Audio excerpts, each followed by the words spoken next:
If you're working hard and still not making money, the problem might not be what you're doing, but what you refuse to stop doing.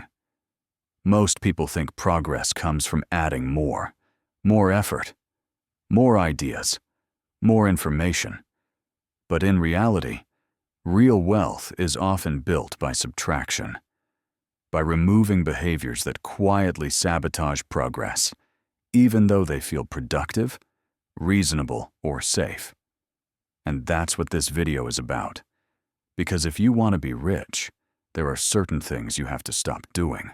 Not dramatically, not all at once, but deliberately. Before we continue, welcome to Oriole Money Club.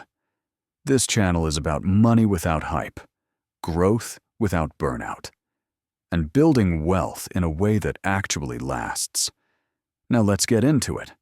One of the first things people need to stop doing is constantly monitoring short-term results. Most people check outcomes too often. They look for feedback every day, sometimes every hour. They track numbers that are too small to carry real meaning. And when those numbers don't move, they assume something is wrong. But frequent measurement creates emotional noise. It turns long-term projects into daily emotional events. And that leads to unnecessary changes. Wealthy people don't ignore results. They just check them less often.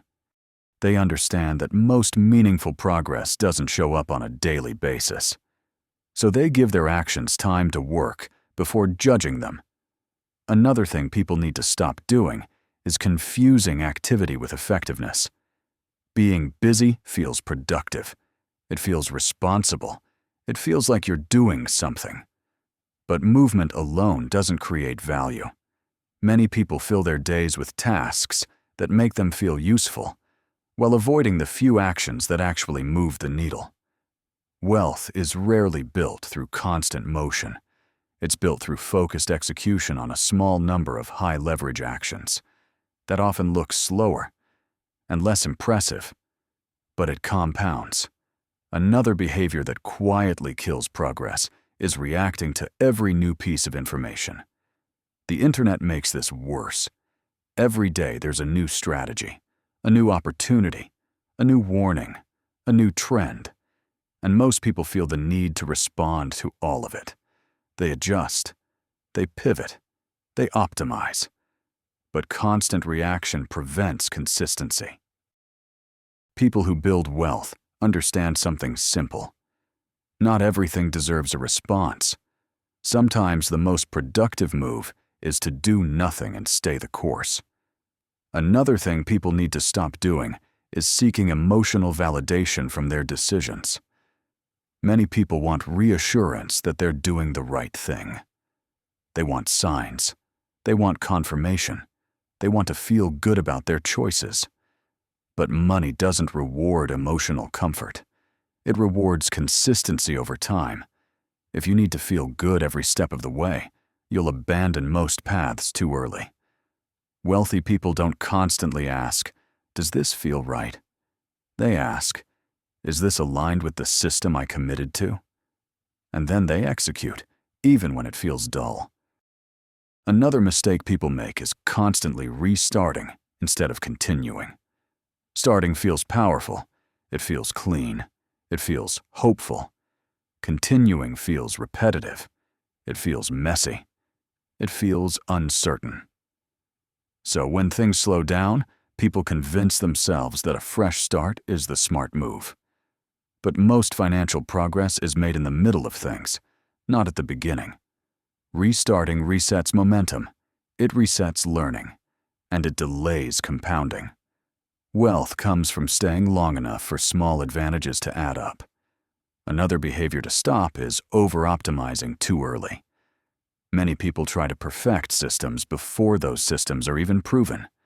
They adjust tools, they refine workflows, they chase efficiency.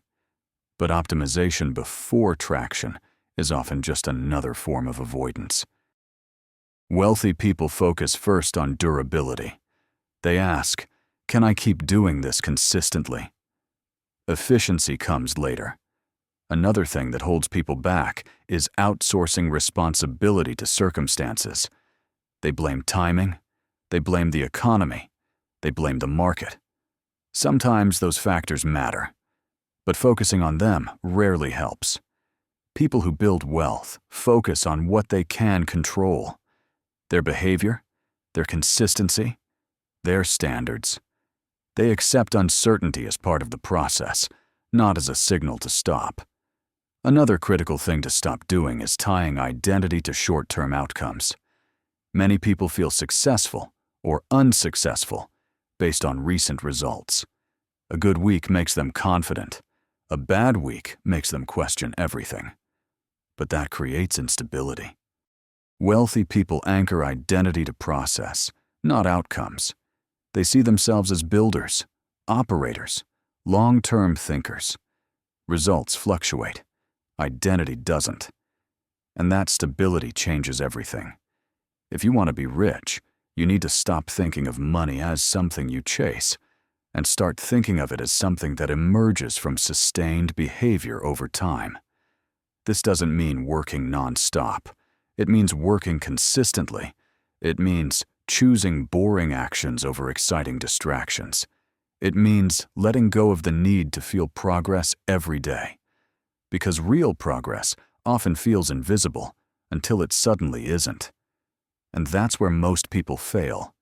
Not because they lack intelligence, not because they lack opportunity, but because they refuse to stop behaviors that feel good in the short term and harmful in the long term. I'm sharing this because many people feel stuck. They feel like something is wrong with them. But often, the issue isn't what they're missing. It's what they're holding on to. And letting go of those habits is uncomfortable. But it's also freeing.